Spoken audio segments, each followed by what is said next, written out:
नमस्कार. संवाद प्रतिवाद या विशेष कार्यक्रमामध्ये आपल्या सगळ्यांचं स्वागत. मी नेहमी म्हणतो विज्ञान म्हणजे काय, तर जे माहीत नाही त्याचा शोध घेणं म्हणजे विज्ञान. आणि नवनवीन गोष्टींचा शोध घेणं असं जेव्हा आपण म्हणतो त्यावेळेला नवीन गोष्टी याचा अर्थ काही जुन्या गोष्टी पण असतात की ज्या आपल्याला माहीत नसतात, आपल्या आकलन शक्तीच्या पलीकडच्या असतात, त्यांचा सुद्धा नव्यानं किंवा साकल्यानं शोध घेता येणं हा सुद्धा एक विज्ञानाचाच भाग आहे.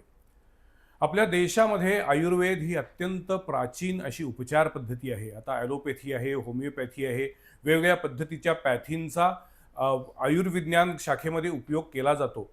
पण त्याचबरोबर ती आता अशा काही आपल्या भारतीय उपचार पद्धती पण आहेत की ज्या जगमान्य होत चाललेल्या आहेत. वेगवेगळ्या पद्धतीच्या थेरपी असं आपण त्याला म्हणतो.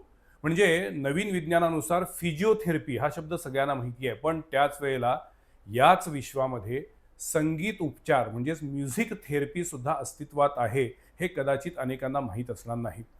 आपल्या सगळ्यांना माहीत आहे की संगीत म्युझिक हा आपल्याला एक प्रकारे भावनावश करतो, आपल्या भावनांना शांत करतो, आपल्या भावनांना उद्दीपित करतो. त्यामुळे संगीतामध्ये असलेली शक्ती, जादू ही आपण सगळेजण मान्य करतोच. पण याच संगीताचा जर योग्यपणानं वापर झाला तर त्याचा उपयोग आरोग्य रक्षणासाठी सुद्धा करता येतो, असं शास्त्र आपल्या देशामध्ये पूर्वापार प्रचलित होतं आहे. पण त्याच्याबद्दल फार कमी लोकांना माहिती आहे.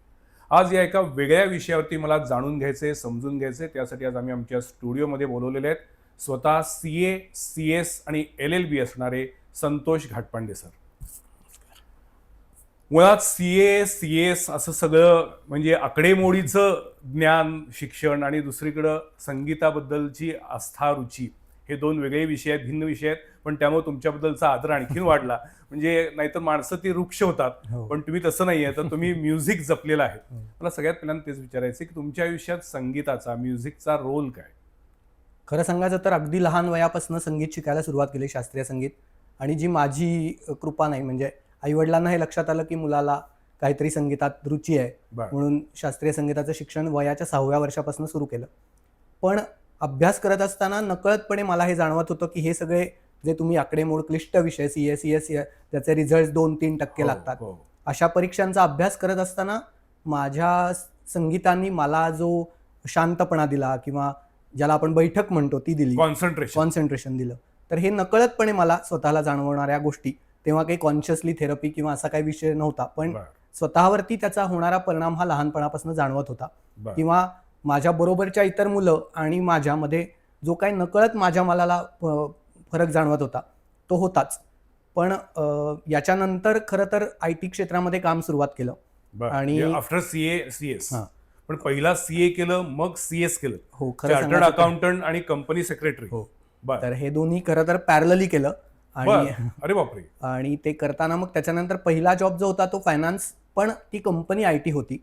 त्याच्यामुळे फायनान्स, लीगल असं क्षेत्र असलं तरी सुद्धा कंपनी IT असल्यामुळे मग इंटरनली स्विच करून मी IT मधनं कामाला सुरुवात केली. आणि मग ते क्षेत्र IT असल्यामुळे परदेशात खूप जाणं झालं, वेगवेगळ्या ईस्ट वेस्ट दोन्ही साईडला, म्हणजे सिंगापूर, ऑस्ट्रेलिया या साईडला पण आणि अमेरिका वगैरे असं पण. आणि मग तिथल्या प्रवासामध्ये मनात कायम सतत गाणं होतं इतक्या लहानपणापासून असल्यामुळे. पण मग गाण्याचे वेगवेगळे पैलू तिथे मी शोधत होतो, बघत होतो. आणि मग त्याच्यात असं जाणवलं, हे 15-17 वर्षापूर्वीची गोष्ट, की तिथे थेरपी हा विषय खूप सिरियसली घेतला जातोय. ऑस्ट्रेलियात मला असं दिसलं पण की प्रत्येक हॉस्पिटलमध्ये by law full time music therapist appoint केले जात आहेत. इतका सिरियसली विषय घेतला जातोय. आणि मग माझ्या मनात प्रश्न सुरू झाले की अरे एवढं इथे होतंय आणि आपल्याकडे आपल्या संगीतात एवढी ताकद असून आपल्याकडे मात्र त्याचा अवेअरनेसच नाहीये, माहितीच नाहीये. तर त्या दृष्टीने ठरवून मग काम भारतात करायचं हे तेव्हा ठरलेलं होतं. या विषयाचं काम नक्की भारतातच करायचं, म्युझिक थेरपी बद्दल, संगीतोपचार. पण मग तुम्ही मगाशी बोलताना म्हटलात की तुमच्या घरातून तुम्हाला संगीताची एक लिगसी आहे, तर मग घरात कोण आधी गाणं म्हणत होतं? लिगसी या अर्थाने की वडिलांना गाणं आवडत होतं. आणि पूर्वीच्या पिढ्यांमध्ये अनेक जणांना हे रिलेट होईल की ते ऐकून किंवा रेडिओ ऐकून राग ओळखायचे, इतपत संगीत भरपूर ऐकलेलं किंवा हे. पण तशी लिगसी नाही, ही या पद्धतीची लिगसी होती, कानसेन होती. हो. पण मग तुम्हाला जेव्हा तुम्हाला पण संगीताबद्दल रुची असणं, आवड असणं हा एक भाग, पण शास्त्रीय दृष्ट्या या संगीताचा थेरपी म्हणून वापर करता येतो याच्यासाठीचा अभ्यास कसा केलात आणि आज तुम्ही काय सांगाल की ही थेरपी नेमकी कोणत्या प्रकारे उपयोगात येऊ शकते? जो अभ्यास केला तो मी अमेरिकेत असताना केला. बरं. मी असा कोर्स शोधत होतो जिथे माझं संगीत मला वापरता येईल. म्हणजे तिथे सगळ्या युनिव्हर्सिटीजमध्ये कोर्सेस होते, पण तिथे वेस्टर्न म्युझिक वापरलं जात होतं सकारात्मक बदलांसाठी. मला असं हवं होतं की माझं संगीत मला वापरता यावं, की खुलं असावं म्हणजे ते.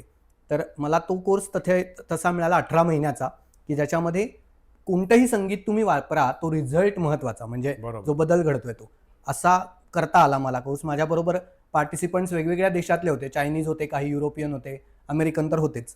पण प्रत्येकाला मुभा होती की तुम्ही संगीत कुठलं वापरा, ते कुठलंही वापरा, आपापलं वापरा. तर अशा पद्धतीने तो कोर्स करत असतानाच मी साधारण 100 केसेस आम्हाला करायच्या होत्या. तर त्यामुळे शिक्षण म्हणजे थेरटिकल शिक्षण तर होतंच, पण प्रॅक्टिकली संगीत वापरून बदल घडवणं, तो सायंटिफिकली प्रूव्ह करणं. तर ह्या दोन्ही गोष्टी या कोर्समध्येच असताना त्या केल्या. आणि मग त्याच्यानंतर खरं काम ज्याला म्हणू अशा पद्धतीने सुरू केलं 15 वर्षापूर्वी. असं लक्षात येतं की मुख्यतः सगळ्यांना हे मान्य होईल की मानसिक बदलांसाठी संगीत याच्यासाठी फार प्रूफ लागत नाही, कारण सगळ्यांना मनात न कळतं की हे होईल कुठेतरी. विशेष गाणं एखादं ऐकलं, आवडीचं गाणं ऐकलं की आपले मूड्स बदलतात. किंवा बऱ्याचदा असं पण होतो की मूड बदलतोय म्हणून आपण संगीत ऐकतो, किंवा संगीत ऐकल्यानंतर मूड्स बदलतो. असं दोन्ही आहे. म्हणजे मी नेहमी म्हणतो की विशिष्ट रिधमचं गाणं लागलं किंवा ताल ऐकला की माणूस नकळत डोलायला लागतो, त्याचे आपोआप रिधम सुरू होतात. आणि आजकालच्या गेल्या काही वर्षामध्ये ज्या मिरवणुका निघतात आणि त्याच्यामध्ये आपण म्हणतो आचकट विचकट नाचतात, पण ती एनर्जी कुठनं येते, तर त्याची अनेक कारण आहेत एनर्जी येण्याची. पण त्यातलं एक कारण असतं की तो रिधम, म्हणजे ही संगीतातली जादू आहे, ताकद आहे, हे आपण सगळेजण मान्य करतो.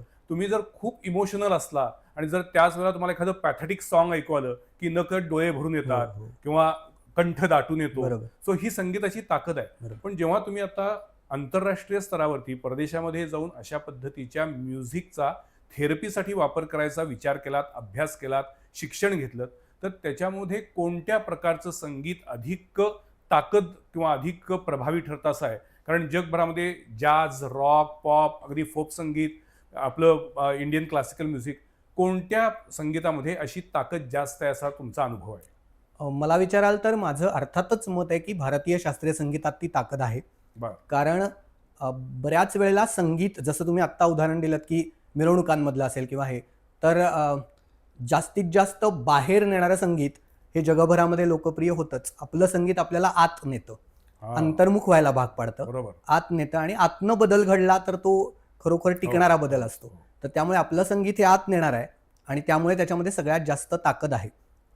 ते तर आहेच. आणि त्याच्याबरोबर मगाशी जो तुमच्या बोलण्यात उल्लेख आला की हे आपण मान्य करू की एखादा गाणं ऐकल्यानंतर आपला मूड चेंज होतोय, पण देर इज नो सायन्स किंवा ज्याला म्हणू की प्रोव्हन फॅक्ट की तेच गाणं तुम्ही काही दिवसांनी परत ऐकाल आणि मग तेव्हा तसाच बदल घडेल असं याला काही नाहीये.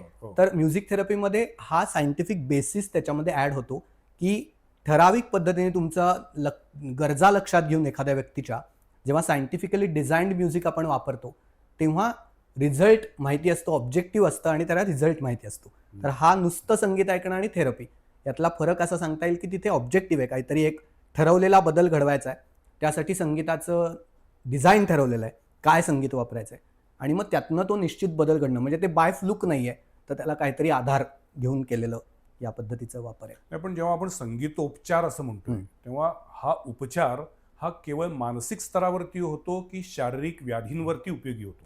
दोन्ही पद्धतीने, ज्याला सायकोसोमॅटिक म्हणू अशा पद्धतीच्या आजारांसाठी हा उपचार नक्की उपयुक्त आहे.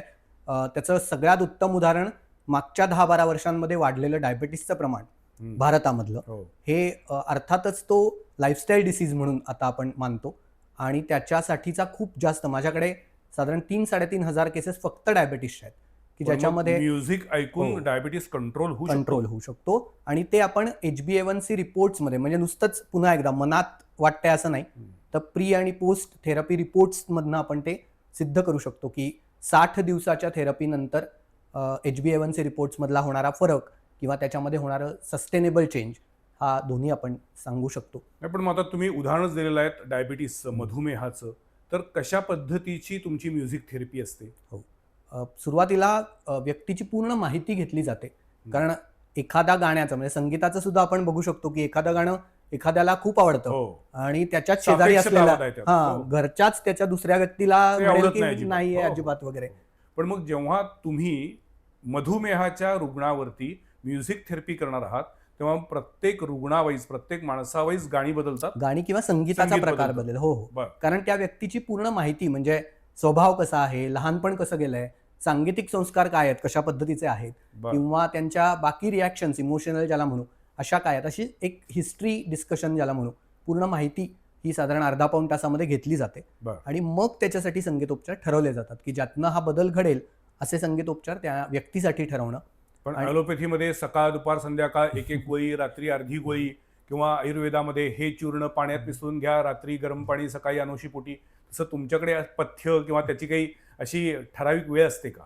तर ती वेळ सुद्धा आपण त्या व्यक्तीला विचारतो, कारण त्याला रुटीनाइज करण्याची गरज असते. म्हणजे दर दिवशी 20 मिनिटं ठराविक वेळेला जर बरं, संगीत ऐकलं, ठराविक वेळ म्हणजे क्लॉक टाइम नव्हे, तर आपल्याकडे प्रहरांची जी संकल्पना आहे, तर त्या प्रहरामध्ये जर ते ऐकलं तर त्याचा जास्त परिणाम होईल. तर ती रुटीनमध्ये व्यक्तीच्या कोणती वेळ त्यांना सुटेबल आहे हे विचारलं जातं हिस्ट्रीमध्ये, बरं. आणि त्यानुसार दर दिवशी 20 मिनिटं संगीत ऐकणं अशी पद्धत म्हणून आपण वापरतो. याचा कुठलाही साईड इफेक्ट नाहीये, दुष्परिणाम नाहीये. अर्थातच आपण काही घ्यायला सांगत नाही, लावायला सांगत नाही, त्यामुळे कुठल्याच पद्धतीचं नाहीये, सेफ ज्याला म्हणू असं आहे. आणि 60 दिवसाची सायकल असते. म्हणजे असं पण नाहीये की इन्स्टंट म्हणजे आज गोळी घेतली मला आज परिणाम जाणवेल, उद्या काय परत, तर असं ते नसावं.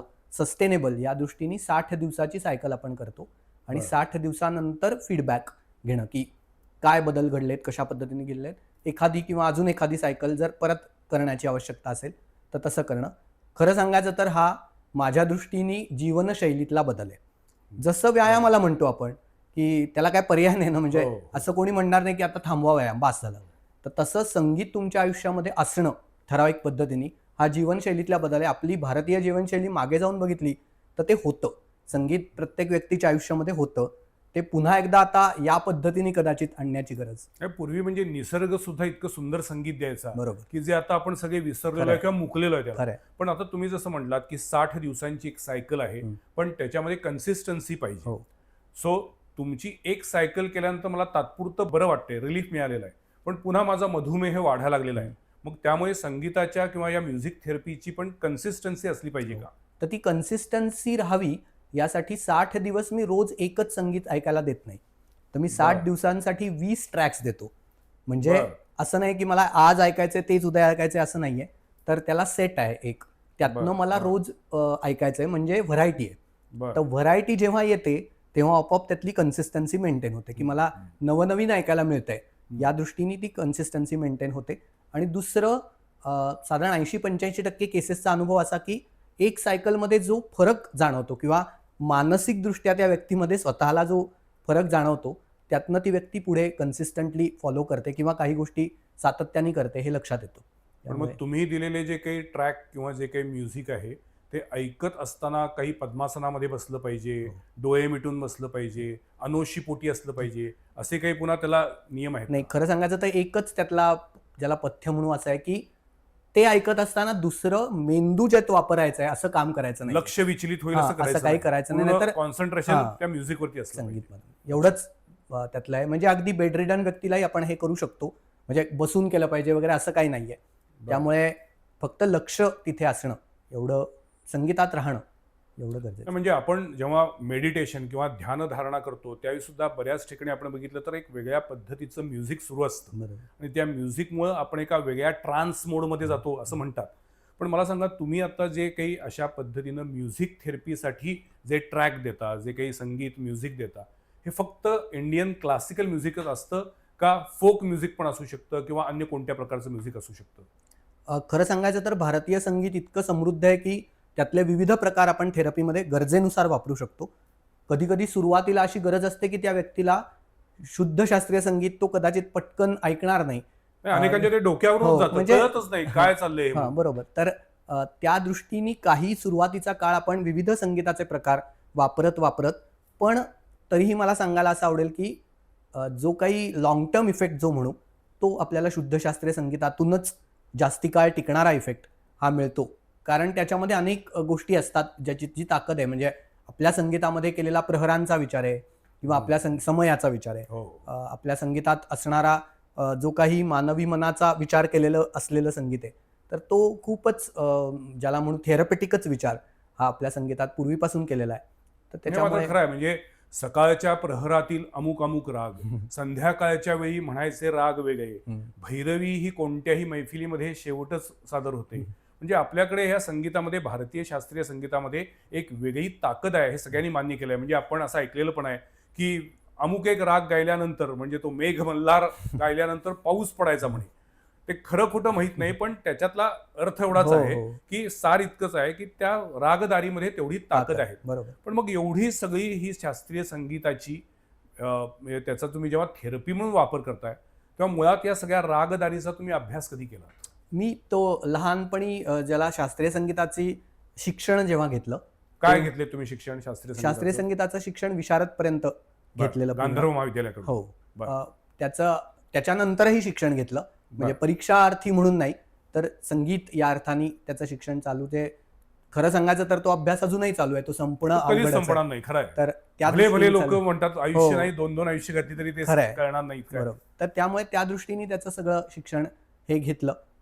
आणि त्याचा वापर मात्र, म्हणजे हा जो दृष्टिकोन आहे तो मात्र थोडा नंतर आयुष्यामध्ये आला असं म्हणता येईल. पण तेव्हापासनं ती ताकद आणखीन प्रकर्षाने जाणवली. विशेषतः जेव्हा मी म्हणलं तसं की माझ्या शिक्षणामध्ये परदेशी अनेक व्यक्ती माझ्याबरोबर बॅचमेट्स म्हणून होते, आणि एका पॉइंटला ते स्ट्रगल करत होते की आता हे डिझाईन करताना कुठनं आणू, मी काय आणू, हा इफेक्ट कुठनं आणू, असं जेव्हा माझे बॅचमेट स्ट्रगल करत होते, तेव्हा माझ्याकडे मात्र आपल्या संगीताची ताकद होती, जे मला गाईड करत होतं की मला इथे काय वापरता येईल, इथे वादी संवादीचा विचार कसा करता येईल, रागांचा विचार, हा आपला जो विचार आहे तो मला खूप छान गाईड करत होता. त्याच्यामुळे पुन्हा एकदा तेव्हा मला भारतीय संगीताची ताकद जाणवली.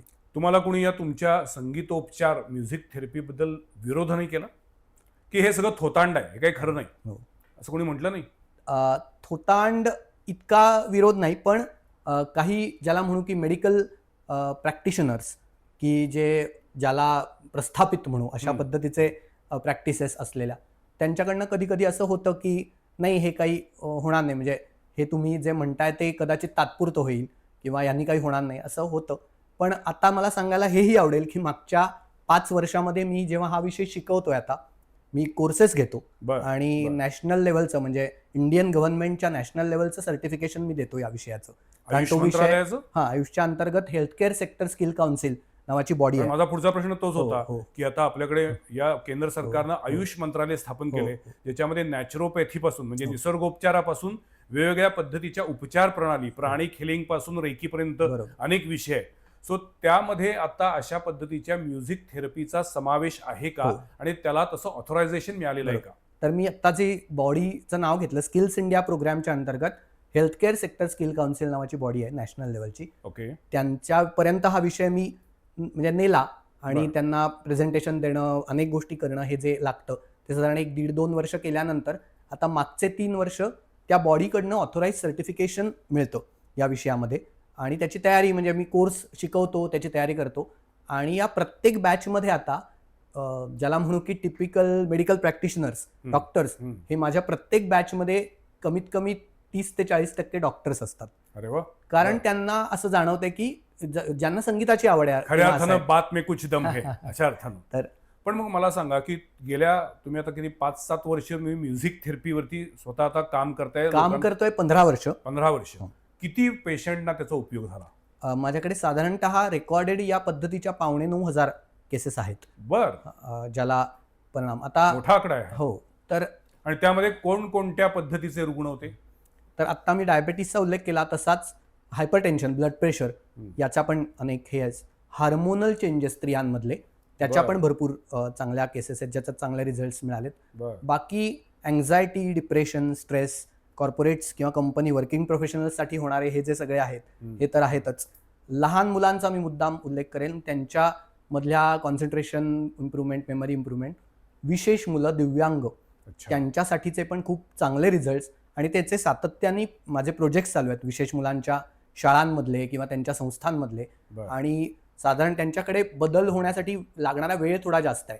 तर 6 महिने जेव्हा त्यांच्याबरोबर कन्सिस्टंटली काम करतो, तेव्हा त्यांच्या पालकांचे खूप छान फीडबॅक्स येतात की ते मूल आता ऐकायला लागलंय, किंवा एका जागी शांत बसायला लागलंय, किंवा हे जे आपल्याला गृहीत आपण धरतो की हे होईलच, तर ते हे त्यांच्या बाबतीमध्ये थोडी कठीण प्रोसेस आहे. तर ते रिझल्ट्स पण चांगले दिसतात आणि त्यांच्या डे टू डे लाईफमध्ये खूप चांगले बदल म्हणजे फिजिकल व्याधींपेक्षा सुद्धा मनोविकारांवरती म्युझिक थेरपी अधिक प्रभावी ठरते, असं आहे का? हो, म्हणजे खरं सांगायचं तर अनेक जिथनं व्याधींचा उगम आपण म्हणू की 70 ते 80% व्याधींचा उगम मनातच आहे किंवा सायकोसोमॅटिक हो, आहे. हो. तर त्याच्यामुळे खरं तर त्या सगळ्या ठिकाणी ती उपयुक्त ठरू शकते.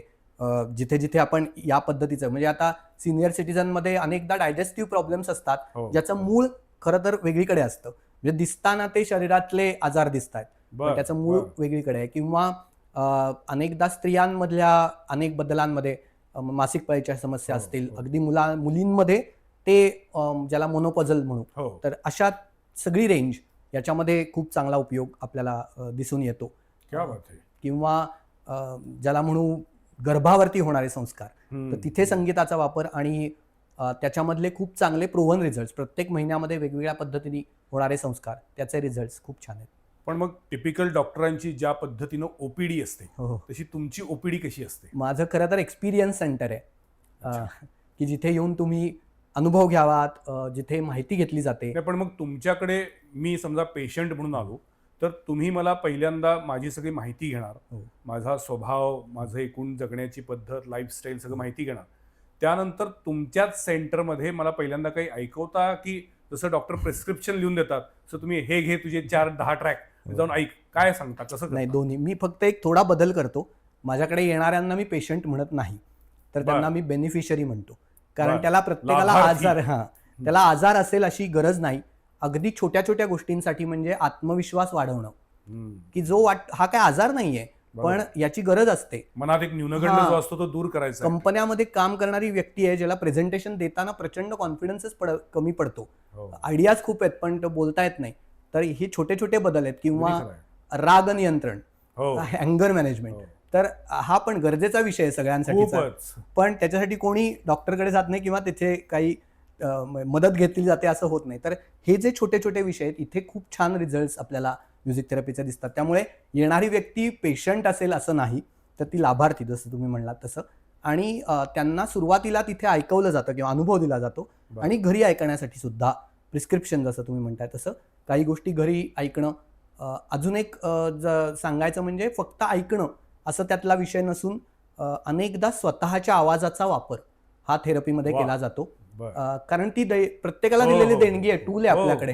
तर म्हणजे प्रत्येक जण गायक आहे असं नाही, पण स्वतःच्या आवाजाचा स्वतःच्या मेंदूवर होणारा परिणाम वेगळा आहे. बरोबर, अगदी खरं आहे. त्याच्या स्वतःच्या मेंदूसाठीचा त्याचा व्हॉइस हा मोस्ट पॉवरफुल व्हॉइस आहे. राईट. तर त्याच्यामुळे त्याचाही वापर आपण त्याच्यामध्ये थेरपीमध्ये करतो. तर म्हणजे मी स्वतः बऱ्याचदा जर आपल्याला खूप राग आला तर कानात बोट घालायचं आणि स्वतःचा नुसता एखादा सा लावायचा. तो जो रेझोनन्स असतो, तो रेझोनन्स सुद्धा आपल्याला खूप शांत करतो. हे खरं आहे तुम्ही म्हणतात. पण मला आता एका वेगळ्या दुसऱ्या मुद्द्याकडे यायचंय, की तुम्ही सीएस सारखं अत्यंत काठिण्य पातळीवरचं शिक्षण घेतलेलं आहे, कॉर्पोरेटमध्ये IT सेक्टरमध्ये काम केलेलं आहे. तुम्हाला स्वतःला असं वाटतं का की दिवसेंदिवस हे सगळं आपण वेगवेगळ्या गोष्टी अचीव्ह करत निघालेलो आहे, पण त्याच वेळेला ताणतणाव वाढत चाललेले आहेत, आणि म्हणूनच तुम्हाला कदाचित म्युझिक थेरपी या ब्रँचकडे वळावंसं वाटलं असेल? तर या IT सेक्टरकडे जाणाऱ्या मुलांमध्ये विशेषतः ताणाचं प्रमाण वाढतंय असं वाटतंय का? हो, खरं आहे. म्हणजे ताणाचं प्रमाण वाढतं आहेच, आणि मुलांमध्ये नाही. IT सेक्टरच्या दुसरा पण एक वयोगट की ज्याला म्हणू 35 ते 45, हा वयोगटाला एक प्रकारचं ज्याला म्हणू हिटिंग द ग्लास सिलिंग म्हणतात, तसं की सगळंच झालं आयुष्यामधलं, आता पुढे करण्यासारखं फारसं काहीच नाही, वेगळीच पोकळी, आणि त्याच वेळेला कंपनीला पण त्यांची नसलेली गरज हळूहळू. तर यातनं प्रचंड, म्हणजे हा वयोगट प्रचंड तणावाखाली आहे, आणि त्याच्यामधनं अनेक गोष्टी उद्भवत आहेत. मग त्याच्यातनं म्हणजे अगदी एक्स्ट्रीम पर्यंत जाणं, आत्महत्येपर्यंतचे असे सुद्धा विषय दिसतात आपल्याला. तर या सगळ्यामध्ये अर्थातच बाह्य अचिव्हमेंटला होणारं महत्त्व किंवा त्यातनं येणाऱ्या ज्या काही टप्पे आहेत ते, आणि आतमध्ये होणारं दुर्लक्ष, याच मुद्द्याकडे लक्ष वेधायचं होतं. याचं कारण आहे की 10वी-12वीच्या परीक्षा सुरू आहेत. मुलांना प्रचंड टेन्शन असतं. गेल्या काही वर्षामध्ये आपल्या लाईफस्टाईलचा अविभाज्य भाग म्हणजे काय, तर टेन्शन, ताणतणाव. मी खूप आनंदात, सुखात आहे असं कोण म्हणतच नाही. बरोबर. काय सांगू तुला, काय काय प्रॉब्लेम्स आहेत, इथूनच आपली बोलण्याची सुरुवात होते. सो अशा काळामध्ये जेव्हा डिप्रेशन आणि फ्रस्ट्रेशन वाढत चाललेलं आहे, अशा वेळेला म्युझिक थेरपी कितपत यशस्वी ठरू शकेल? खरं सांगायचं तर मी अगदी नक्की सांगेन की ती खूप चांगली उपयुक्त ठरते. तुम्ही जो वयोगट टेम्पररी आहे का? नाही, टेम्पररी नाही आहे. याचं कारण सांगतो मी. काही काळ म्हणजे 3-3.5 वर्ष पुण्यामध्ये म्युझिक कॅफे नावाची संकल्पना राबवली, बरं की त्याचं नाव म्युझिक कॅफे होतं. बरं. त्याचं कारण की ते ओपन इन्व्हाइट असावं, म्हणजे थेरपी सेंटर या नावाला आत जायला लोक बिचकतात. जसं सायकॅट्रिस्ट कडे जायला लोक बिचकतात, हो. म्हणजे मी काय वेडा आहे काय, माझ्या डोक्यावर काय परिणाम झालाय काय, बरोबर. असंच वाटतं. खरं तर ती मनाची गरज आहे, गरज आहे. पण ते लोक समजून घेत बरोबर. नाही. तसं तुम्ही म्हटलं असं की म्युझिक कॅफे होता, हा. पण मग तुमच्याकडे येताना तुम्ही म्हटलं की मुळात तो रुग्णच नाहीये, तो नाहीये. लाभार्थी आहे. Correct. गुड. हा तर तुम्ही जो वयोगट म्हणताय, म्हणजे ज्या वयोगटाला आपल्याला असं वाटतं की शास्त्रीय संगीत ते ऐकतील का, हो. किंवा म्युझिक थेरपी मधलं जे काय आहे ते करतील का, तर हे सगळं माझ्याकडे एक 200-400 पानांच्या 3-4 वया भरलेले त्यांचे फीडबॅक आहेत, ज्याचा वयोगट आहे 13 ते 19, आणि बरं. त्यांनी 20 ते 25 मिनिटं तिथे घेतलेले जे अनुभव आहेत, ज्यांनी ते लिहिताना पण लिहितात की मी हे संगीत या पद्धतीचं यापूर्वी कधीच ऐकलेलं नव्हतं, पण मला मागचे 20 मिनिटं जे वाटलं, जाणवलं, त्यातनं मला हे पुढे ऐकावंसं वाटतंय किंवा अजून करावंसं वाटतंय, असे अनेक फीडबॅक्स मिळतात. म्हणजे खरं सांगायचं तर समाज म्हणून आपण ते संगीत त्यांच्यापर्यंत पोचवायलाच कमी पडतोय.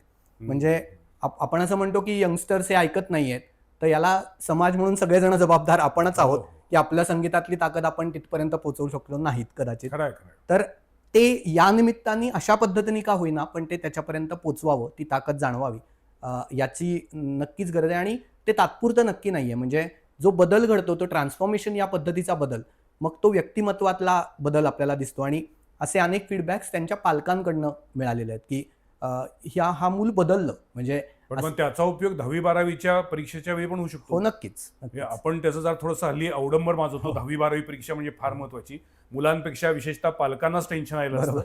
पण मग म्युझिक थेरपी अशा काळात उपयोगी ठरू शकेल. नक्कीच. हो, म्हणजे मी कित्येक शाळांच्या वर्गांमध्ये किंवा त्या पद्धतीच्या तुम्ही म्हणताय ते 10वी-12वी या महत्वाच्या विषयांसाठीचे स्पेशलाइज्ड या पद्धतीचे वर्ग घेतले किंवा लेक्चर्स घेतले, आणि खूप चांगला फरक त्यांच्यामध्ये पण दिसतो हे जाणवलंय. मुलांमधली चंचलता कमी करण्यासाठी त्याचा उपयोग होऊ शकतो. नक्कीच. चंचलता कमी होणं हा अगदी लहान वयापासूनचा होणारा बदल आपल्याला त्याच्यात दिसतो. मुलांच्या बाबतीमधले म्हणजे लहान वयात जर हे करता आलं 6 वर्षाच्या खाली, तर ते रिझल्ट आपल्याला अगदी 2-3 महिन्यात पण दिसतात की फरक दिसतो त्यातला मधला. जितका तो उशीर होईल किंवा जितका आणखी पुढे जाऊ, तेवढं मग 4 महिने 6 महिने अशा पद्धतीचा बदल आपल्याला दिसतो. गेल्या काही वर्षामध्ये सगळ्यात मोठा प्रॉब्लेम कुठला माहिती आहे का? झोप लागत नाही. हो, आणि निद्रानाश हा आजार आहे हे पण मान्य असत नाही. बरोबर. मग झोप लागत नाही म्हणून कोणी गोळ्या घेतं, कोणी आणि काय काय घेतं, पण झोप लागली पाहिजे हे सगळ्यांना. शांत झोप लागली पाहिजे. खरंय. अंथरुणावर पडलो की मला शांत झोप लागणं यासारखं सुख नाही. बरोबर. तुमच्या या म्युझिक थेरपीचा अशा निद्रानाशासाठी उपयोग होतो का? किंवा सर्दी असेल, अर्धशिशी असेल, ज्याला आपण मायग्रेन म्हणतो, असे जे काही आजार आहेत याच्यावरती काही उपयोग होतो का? खूप छान हा महत्वाचा प्रश्न तुम्ही विचारलात. कितीतरी केसेस अशा आहेत की ज्याच्यामध्ये निद्रानाशात म्युझिक थेरपीचा खूप छान उपयोग हा झालेला आहे. अगदी 10-12 वर्ष झोप न लागणाऱ्या व्यक्तीला संगीताने खूप छान, ज्याला क्वालिटी ऑफ स्लीप म्हणू, ती मिळणं, ती इम्प्रूव्ह होणं, असे खूप चांगले रिझल्ट्स याच्यामधनं मिळतात. आणि जे पुन्हा एकदा झोपेच्या गोळीपेक्षा बेटर सोल्युशन आहे नक्कीच. तर खूपच केसेस याच्यामधल्या झालेल्या आहेत. म्हणजे मी स्वतः सुद्धा बऱ्याचदा रात्री झोप नाही लागली तर हो. छान गाणी ऐकत बसायचं, बरोबर. आपोआप छान मस्त झोप लागती. पण मग असेच तुमची सिस्टीम आहे का? म्हणजे ती काही म्युझिक ऐकत ऐकत झोपायचं हो, का? झोपण्यापूर्वी अर्धा तास ऐकायचं असं आहे? झोपण्यापूर्वी काही वेळ, म्हणजे साधारण एक 15-20 मिनिटं झोपण्यापूर्वी संगीत ऐकणं. कित्येकदा असं होतं की त्यातल्या एखाद दुसऱ्या ट्रॅक नंतर किंवा एखाद ट्रॅक चालू असताना झोप लागणं असं होतं. तर ते घडतं आणि ते सस्टेनेबल, म्हणजे ती झोप, ट्रॅक संपली आणि झोप परत जाग आली असं न होता ती टिकते आणि व्यवस्थित त्याचा फायदा होतो किंवा रुटीनाइज होतं ते, आणि झोपेची क्वालिटी चांगल्या पद्धतीने इम्प्रूव्ह होते. मगाशी उल्लेख झाला तसा अर्धशिशी, मायग्रेन यासारख्या पण खूप छान केसेस आहेत ज्याच्यामध्ये उपचार म्हणून उपयोग झालेला आहे. आणि पुन्हा एकदा तो सस्टेनेबल आहे, म्हणजे तात्पुरता न राहता सस्टेनेबल आहे. बरोबरीने मला काही ज्याला डिसऑर्डर्स म्हणून स्किझोफ्रेनिया असेल किंवा ज्याला डिमेन्शिया म्हणू, सिनियर सिटीजन मध्ये वाढणारा, तर या पद्धतीच्या विस्मरण, तर या पद्धतीच्या केसेसही खूप छान त्याच्यात रिझल्ट्स आहे. बायपोलर डिसऑर्डर्सच्या अनेक केसेस आहेत ज्याच्यामध्ये आपल्याला व्यक्तिमत्वामध्ये दुभंग ज्याला म्हणतो, तर अशा केसेसमध्ये पण चांगला फायदा. म्हणजे प्रामुख्यानं जे काही मानसिक आजार आहेत त्याच्यामध्ये अधिक प्रभावी ठरते. अधिक प्रभावी. पण मी जसं म्हणलं तुम्हाला की मला सर्दी आहे, सायनस आहे, तर ह्याच्यावरती पण काही उपयोग होतो का? होतो. त्याच्यामध्ये over a period of time त्यातला जो काही बदल आहे तो आपल्याला दिसतो आणि सस्टेनेबल पुन्हा एकदा या पद्धतीने. म्हणजे सगळ्यात महत्वाचं काय आहे की अनेक डॉक्टर सांगतात की कोणत्याही आजाराचं मूळ पोटात जसं असतं तसं ते मनात पण असतं. सो मनावरती जर चांगले उपचार झाले, मन चंगा तो शरीर चंगा. सो ते मनावरती उपचार करण्यासाठी तुमची थेरपी उपयोगी पडते. अगदीच. आणि त्यातनंही आनंददायी थेरपी आहे. म्हणजे काही थेरपी करताय असं वाटत नाही, आनंद मिळतो. हा त्यातला महत्वाचा भाग आहे. तुम्ही 6,500 ते 7,500 वेगवेगळ्या लाभार्थ्यांना तुमच्या म्युझिक थेरपीचा आनंद दिलेला आहे. मी आनंदच म्हणतो, ट्रीटमेंट म्हणत नाही. बरोबर. त्यातले किती लोक हे आयुष्यभर कंटिन्युअसली या थेरपीचा फॉलोअप घेत आहेत, असं काही तुम्ही अभ्यास केलाय? हो, म्हणजे आता त्यातलं असं आहे की त्यातलं जर मी IT मुळे असल्यामुळे कायम पर्सेंटेज डेटा वगैरे, तर यातल्या किमान 40 ते 45% जणांनी पुढे जाऊन कोर्स केला. म्हणजे ते शिकले थेरपी. जे आधी बेनिफिशरी होते ते नंतर शिकले आणि आता ते इतरांना सुद्धा थेरपी देत आहेत. चेन सुरू झाली. आणि हे चेन मार्केटिंग चांगलं आहे बाकीच्या पेक्षा सुद्धा. गुड. पण मग ते आता कंटिन्युअसली करतायत, त्यामुळे त्याचा त्यांना उपयोग किंवा फायदा लक्षात आलेला. पण याला सगळ्या मगाशी पुन्हा जे म्हटलं असं की आपण कुठलंही विज्ञान म्हणतो, विज्ञानाची आणखीन एक डेफिनेशन असते, ते म्हणजे ते सिद्ध होणं. बरोबर. तुम्ही म्हणताय सिद्ध झालेलं आहे, पण त्याला ऑफिशियल काही आतापर्यंत असा बेंचमार्क मिळालेला आहे का की हे केल्यामुळं या म्युझिक थेरपीमुळं मला या व्याधीवरती चांगला उपयोग झाला, असं छातीठोकपणे लिहून देणारे पण लोक आहेत का तुमच्याकडे? हो, आहेत. म्हणजे जे फीडबॅक्स देतात ते लिहून feedback, return feedback with reports, अशा पद्धतीचे फीडबॅक. विथ रिपोर्ट पण महत्वाचं आहे. हो, विथ रिपोर्ट्स या पद्धतीचे फीडबॅक पण दिलेले आहेत. आणि ते आहेत म्हणजे त्याच्यामधनं काही ज्याला म्हणू की मी आत्ता ज्या गोष्टींचा उल्लेख केला ह्याच्यात कुठेही फॉल्स क्लेम, म्हणजे मी कुठेच जिथे होत नाहीये असा कुठलाच उल्लेख मी आत्ता केला नाही. म्हणजे उदाहरणार्थ अनेक जण असं म्हणतील की कोविडच्या काळात मग तुम्ही काय केलं, एवढं जग अख्खं त्याच्यात हे होत होतं. तर कोविड या व्हायरसवरती म्युझिक थेरपी नाही काम करणार, किंवा कुठल्याही एक्सटर्नल व्हायरसवरती म्युझिक थेरपी काम करणार नाही, कारण तो एक्सटर्नल शरीरात येणारा विषाणू आहे किंवा या पद्धतीचा आहे. तर शरीरातल्या अंतर्गत बदलांवरती म्युझिक थेरपी नक्की काम करते. किंवा कोविड झाल्यानंतर किंवा त्या काळामध्ये अनेक जण, मी तर म्हणतो, भीतीनच मेली. खरं आहे. सो ती जी पॉझिटिव्हिटी तयार करायला पाहिजे होती, त्यासाठी म्युझिक थेरपी नक्कीच उपयोगी पडेल. म्हणजे आत्मबल वाढवण्यासाठी, आत्मविश्वास वाढवण्यासाठी, मगाशी तुम्ही म्हटलात त्यानुसार. पण मग या सगळ्या परिस्थितीमध्ये तुम्हाला वेगवेगळ्या क्षेत्रातले जे डॉक्टर्स आहेत त्यांना तुम्ही एकत्र करून या म्युझिक थेरपीचा काय उपयोग आहे, त्याचा सपोर्टेड कसा उपयोग करून घेता येईल, याच्यासाठी तुम्ही प्रयत्न करताय का? म्हणजे आता कोल्हापूरमध्ये कोल्हापूर मेडिकल असोसिएशन आहे. प्रत्येक जिल्ह्यामध्ये त्या जिल्ह्यातल्या डॉक्टरांची शिखर संघटना आहे. तर यांच्याशी कोलॅबरेशन करून किंवा त्यांच्याशी टायअप करून हे एक एक्स्ट्रा सपोर्टिव्ह मेडिसिन म्हणून वापर करता येईल, असा काही विचार झालाय का? असा विचार आणि प्रयत्न दोन्ही चालू आहेत. जसं तुम्ही आता मेडिकल असोसिएशन किंवा असा उल्लेख केला, तसंच हा विषय सपोर्टिव्ह आहे सायकोलॉजी या विषयासाठी, म्हणजे सायकियाट्रिस्ट या पद्धतीने. तर तिथे असं आहे की अनेकदा आता माझ्याकडे येणाऱ्या 30 ते 40% केसेस या रेफर्ड केसेस आहेत. म्हणजे ज्या इधर मेडिकल प्रॅक्टिशनर सुरू आहे त्याच्याबरोबरीने हे पण घेऊन बघ, किंवा सायकियाट्रिस्टने रेफर केलेल्या की याच्या बरोबरीने हे करणं. तर त्याच्यामुळे हे जे प्रमाण आहे, जे पूर्वी मी सुरुवात केली तेव्हा अगदी 0% म्हणेन मी, ते प्रमाण हळूहळू करत 30 ते 40% आलंय की ज्या रेफर्ड केसेस आहेत त्याचं. तर हा बदल आहे, म्हणजे हा जो आहे तो हळूहळू होणारा बदल आपल्यामध्ये दिसतोय की ऍक्सेप्टन्स आणि त्यातनं होणारा बदल. सर्वसामान्य माणसाला म्युझिक म्हटल्यानंतर मला आवडलेल्या चित्रपटातलं माझं आवडतं गाणं, सुपरहिट बॉलिवूड म्युझिक. बॉलिवूडमध्ये सुद्धा अतिशय वेगवेगळे चांगले प्रयोग होत आहेत, हे मी जबाबदारीने सांगतो. म्हणजे गेल्या काही वर्षामध्ये आपलं जुनं संगीत तर फारच भारी आहे. म्हणजे मला सुद्धा अजूनही जुनी गाणी ऐकायला प्रचंड आवडतात. पण त्याचबरोबर गेल्या 8 ते 10 वर्षामध्ये सुद्धा भारतीय सिनेमा इंडस्ट्रीमध्ये म्युझिकच्या पातळीवरती खूप चांगले बदल होत आहेत. या बॉलिवूड, टॉलिवूड अशा मधल्या म्युझिकचा पण काही उपयोग करता येईल का? कारण एक असे एक फॅड असतं, म्युझिक म्हणजे आजकालची गाणी काय सगळी बरोबरची आहे, हे एक फॅडच असं मी म्हणतो. म्हणजे आम्ही खूप क्लासिक्स ऐकतो असं सांगण्याची पण एक फॅशन आलेली आहे. तर याच्यामध्ये मी तुम्हाला मुद्दाम विचारतोय की या बॉलिवूड म्युझिकचा पण काही वापर करताय का तुम्ही? हो, म्हणजे जेव्हा मी कोर्स घेतो किंवा म्युझिक थेरपी शिकवतो तेव्हा मुद्दाम असं सांगतो की मागच्या 10 वर्षातलं संगीत ऐका किंवा ऐकत राहिलं पाहिजे. आपण आपल्याला अपग्रेड किंवा अपडेट या दृष्टीने सध्याचं संगीत हे ऐकणं हा त्याच्यावरचा चांगला पर्याय. आणि त्याच्यातही आपल्याला त्यातनं शोध निघेल किंवा त्यातनं अनेक गोष्टी आपल्याला दिसतील की जे आता 15 वर्षाच्या मुलावर तुम्हाला काम करायचंय, तर त्याला तुम्ही डायरेक्टली काहीतरी वेगळं हे न करता त्याला जे आवडत आहे त्यातनं सुरुवात करत हळूहळू आपण त्याला पुढे नेऊ शकतो. तर या दृष्टीने नक्की त्याचा उपयोग होतो. आणि आपल्याकडच्या अनेक गाण्यांमध्ये किंवा गाण्यांचा बेस हा भारतीय रागदारीच आहे. आहेच. म्हणजे अनेक गाणी जी ज्या पद्धतीनं बनलेली आहेत हो. त्याच्यामध्ये कोणत्या कोणत्या रागदारीवरती आधारितच त्या बरोबर. रचना बनलेल्या आहेत. बरोबर. तुम्ही स्वतः म्हणजे व्होकलचे चाहते आहात की इन्स्ट्रुमेंट्सचे?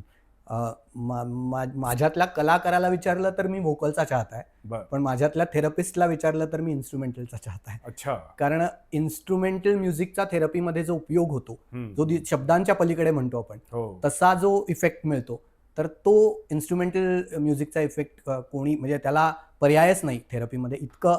आणि भारतीय इन्स्ट्रुमेंट्स खूप इफेक्टिव्ह आहेत. म्हणजे सारंगीसारखं वाद्य हो. की जे खरं आहे. खूप हृदयाला भिडणारं भिडणारं वाद्य. प्रश्नच नाही. तर ते म्हणजे आता ते वाद्य हळूहळू एक्सटिंक्ट होईल का काय, हम्म. अशा पद्धतीने त्याची हे होतीये. पण त्याच्यामध्ये एवढी मोठी ताकद आहे की खरोखर मनाच्या आतमध्ये जाणारं नकळत न बोलता काही बाहेर काढणारं वाद्य असं वाद्य आहे. किंवा संतूर सारखं वाद्य आहे. बासरी तर आपल्याला सगळ्यांना माहिती आहे. तर भारतीय वाद्यांमध्ये खूप जास्त थेरपेटिक पॉवर आहे. त्यामुळे नक्कीच ते संगीत आपल्याला इफेक्टिव्ह आहे. शेवटच्या टप्प्यात आलेलो आहे.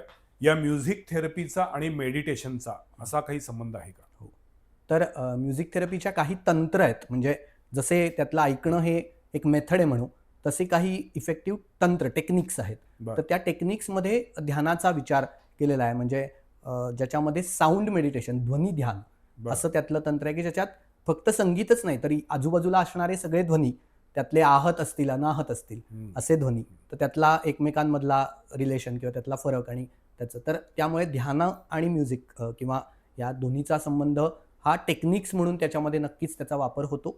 आणि पुढे जाऊन अनेक जण जे योगा थेरपिस्ट असतात किंवा योग शिकवतात किंवा हे, त्यांना स्वतःच्या प्रॅक्टिसमध्ये याचा खूप चांगला उपयोग करता येऊ शकतो. मगाशी तुम्ही सांगितले, पण पुन्हा एकदा आमच्या प्रेक्षकांसाठी सांगा की म्युझिक थेरपीचा वापर कोणकोणत्या कारणासाठी अत्यंत प्रभावीपणे होतो. आणि आत्ता तुमच्या टीव्हीच्या स्क्रीनवरती जो नंबर दिसतोय तो संतोष घाटपांडे सरांचा आहे.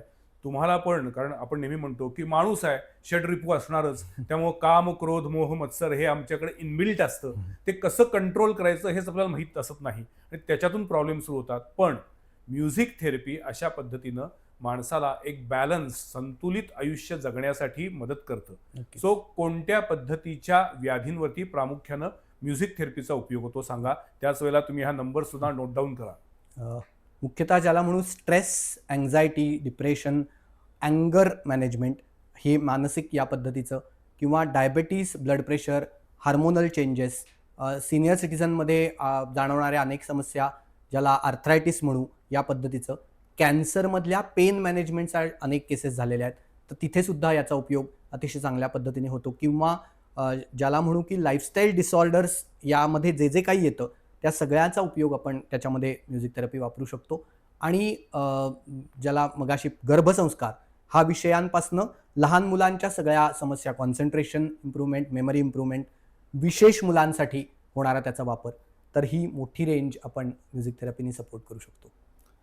यापूर्वी आपण अंकशास्त्र, रंगशास्त्र, प्राणिक हिलिंग, रेकी अशा अनेक वेगवेगळ्या, किंवा ॲक्युप्रेशर, ॲक्युपंक्चर अशा वेगवेगळ्या प्रणालींचा किंवा थेरपींचा वापर किंवा उपयोग कसा होतो याच्याबद्दल माहिती घेतलेली होती. पण आज पहिल्यांदाच संतोष घाटपांडे यांच्यामुळं म्युझिक थेरपी हा एक वेगळा आत्तापर्यंत स्पर्श झालेल्या न विषयावरती मला माहिती मिळाली. आज आमच्या स्टुडिओमध्ये आपण आलात आणि अत्यंत मनमोकळेपणानं आणि प्रांजळपणानं सगळी माहिती दिलीत, याबद्दल मनापासून आभार. तुमच्या म्युझिक थेरपीमुळं या आत्ता तुम्ही जे काही सगळे आजार, विकार सांगितलेत त्याचा सक्सेस रेट अजून वाढत राहावा अशी मी शुभेच्छा देतो. पण मुळात अशा पद्धतीचे कोणतीही थेरपी घेण्याची वेळच कोणावरती येऊ नये, खरं आहे, हे सगळ्यात महत्त्वाचं आहे. जे नेहमी म्हणतो की आमच्या हॉस्पिटलमध्ये गर्दी होतीये ही अभिमानाची गोष्ट नाही. कोणत्याही शहरामध्ये, जिल्ह्यामध्ये वृद्धाश्रम वाढतायत, अनाथाश्रम वाढतायत, ही चांगली गोष्ट नसते. बरोबर. त्यामुळे अशा पद्धतीची थेरपी घेण्याचीच मुळात कोणावरती वेळ येऊ नये. तेवढं कंट्रोल आयुष्य जगण्याची प्रत्येकाला संधी मिळो या शुभेच्छा देतो. आणि घाटपांडे सर, आपण या स्टुडिओमध्ये आल्याबद्दल आपले मनापासून आभार मानतो. धन्यवाद. पुढच्या सोमवारी पाहायला विसरू नका आणखीन एका विषयावरील चर्चा संवाद प्रतिवादमध्ये. नमस्कार.